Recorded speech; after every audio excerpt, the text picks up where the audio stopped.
So I'll tell you an interesting story whilst we're climbing this hill. Apparently it's going to take 24 minutes to get to this bloody battery. Battery. You know this story, I've told it before. About my time in jail. I'll tell you about the guy, the skinny little guy called Rob, who was a right crackpot.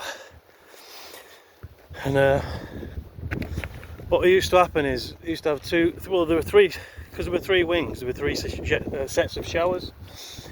Two had cubicles, and one was open. And obviously no one wanted to use the open showers. And everyone wanted to do a little bit of privacy whilst they were cleaning themselves. And so it was always risky business going to the open showers. And if you timed it just right after you got back from the gym, you could have the whole shower to yourself. And I thought, right, run back from gym, straight to the open showers. You know, you'll be done in 2 minutes and that job's a good one. Anyway, crazy Rob must have had the same idea. And he comes in and he goes, "Hello, you alright?" And he had quite a big voice for such a little guy. I don't know if it was put on. But anyway, I'm there having a wash. I'm like, "How do?" And I'm thinking, right, hurry up. Because I don't know what this crazy guy's going to do next. Anyway, no longer had I thought that. Let's hurry up. He goes, "Hey, Rick." And as I turned round to look at him, he was bent over. His hands were touching his feet and his ass was pointed in my direction. And he just went, "Look at me, bumhole!" And I was like, right, get the hell out of this shower. So I dried up and then just left. And then I thought, right, from now on, when I finish the gym, just join the queue. Don't be going in there with this crazy guy, because he's going to do it every time. Every time you go in with him, he's going to be, "Look at me, bumhole!"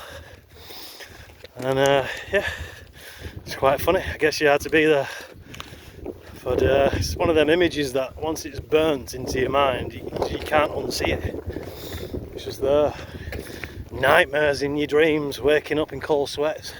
"I don't want to look at you, bumhole!" And of course, some of the other crazy stories is I was in with this guy who was he had drug psychosis, and he wasn't getting the correct amounts of medication or whatever you want to call it, and he started freaking out, and he was hiding under the table, he was hiding behind the bed. I said, "What are you doing?" He says, "There's a sniper trying to shoot me."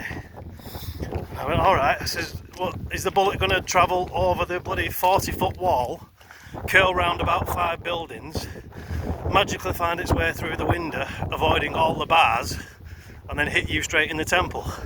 I said, "That's one hell of a shot."